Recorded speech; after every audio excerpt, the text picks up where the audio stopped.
ଗତକାଲି ତା 28/4/2024 ତାରିଖ ସନ୍ଧ୍ୟା 5 ସମୟରେ ଲକ୍ଷ୍ମୀସାଗର ବଙ୍ଗାଳୀ ସାହିରେ କିଛି ଲୋକ ଭୋଜିଭାତ କରୁଥିଲେ। ସେହି ସମୟରେ ସେଇପଟେ ଜଣେ ପିଲା ଗାଡ଼ି ନେଇକି ଗଲେ। ଗାଡ଼ି ନେଇକି ଯିବା ସମୟରେ ତାଙ୍କୁ ଭିତରେ କୌଣସି କଥାକୁ ନେଇକି ଯୁକ୍ତିତର୍କ ହେଲା ଏବଂ ସେଇ ଆର୍ଗୁମେଣ୍ଟରୁ ସେଇ ଭୋଜି କରୁଥିବା ଲୋକମାନେ ତାଙ୍କୁ ଆକ୍ରମଣ କରିଥିଲେ। ଆକ୍ରମଣ କରିବାରେ ସେ ତାଙ୍କର ମୁଣ୍ଡରେ ଆଘାତ ଲାଗିଥିଲା ଏବଂ ସେ ମେଡିକାଲ ଯାଇ ଟ୍ରିଟମେଣ୍ଟ ହେଉଛନ୍ତି। ସେହି ସଂକ୍ରାନ୍ତରେ ଆମେ ଗୋଟେ ରିପୋର୍ଟ ପାଇଥିଲୁ ଏବଂ ପର ମୁହୂର୍ତ୍ତରେ ଏ ପକ୍ଷରୁ ମଧ୍ୟ କିଛି ଲୋକ ଯାଇ ତାଙ୍କ ସହିତ ଗଣ୍ଡଗୋଳ କରିଥିଲେ।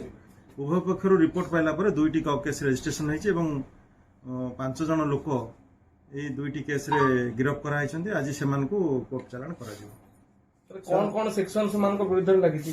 ସେମାନେ ଯୋଉ ଆକ୍ରମଣ କରିଥିଲେ ସେମାନଙ୍କ ଭିତରୁ ଯେଉଁମାନେ ମରଣାନ୍ତକ ଆକ୍ରମଣ କରିଥିଲେ ସେମାନଙ୍କୁ ତାଙ୍କର 341, 294, 506, 307, 379, 34 ଆଇପିସିରେ କେସ୍ ରେଜିଷ୍ଟ୍ରେସନ ହେଇଛି। ସାର୍ ଯାହାକୁ ଆକ୍ରମଣ କରିଥିଲେ ଯେ ବର୍ତ୍ତମାନ ମେଡିକାଲରେ ଆଡମିଟ୍ ଅଛନ୍ତି ତାଙ୍କ ନାଁ କଣ ଆଉ ଏଟା କଣ ସାର୍ ଯୋଉ ନିର୍ବାଚନ ପୂର୍ବରୁ ଗୋଟେ ପଲିଟିକାଲ ଇନସାଇଡ୍ ମାନେ ଗାଁ ଭିତରେ 2 ଗ୍ରୁପ ଭିତରେ ଗଣ୍ଡଗୋଳ ହେଇଛି ଏବଂ ବର୍ତ୍ତମାନ ଆମର ତଦନ୍ତ ଚାଲିଛି।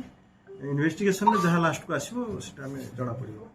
ରାଜନୈତିକ ସାର୍ ସମ୍ପୃକ୍ତି ଅଛି ନା ନାହିଁ? ସେଭଳି ଆମକୁ ଏପର୍ଯ୍ୟନ୍ତ କୌଣସି ରିପୋର୍ଟ ଆସିନାହିଁ। ଆମକୁ ରିପୋର୍ଟ ଇନଭେଷ୍ଟିଗେସନ ଚାଲୁଛି, ସରିଲା ପରେ ଜଣାପଡ଼ିବ।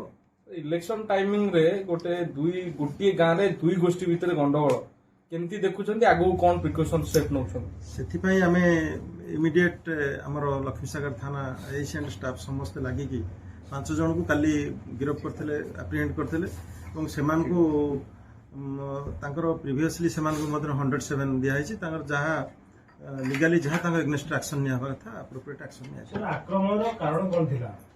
ସେମାନଙ୍କ ଭିତରେ ସେ ଭୋଜି କରୁଥିବା ସମୟରେ ଯୋଉ ଗାଡ଼ି ନେଇକି ସେପଟେ ପାସ୍ କଲେ ସ୍ପିଡରେ ଥିଲେ, ସେହି ସମୟରେ ତାଙ୍କର ଆର୍ଗୁମେଣ୍ଟ 2 ଗ୍ରୁପ ଭିତରେ ହେଲା। ଆର୍ଗୁମେଣ୍ଟରୁ ଗଣ୍ଡଗୋଳ ହେଲା।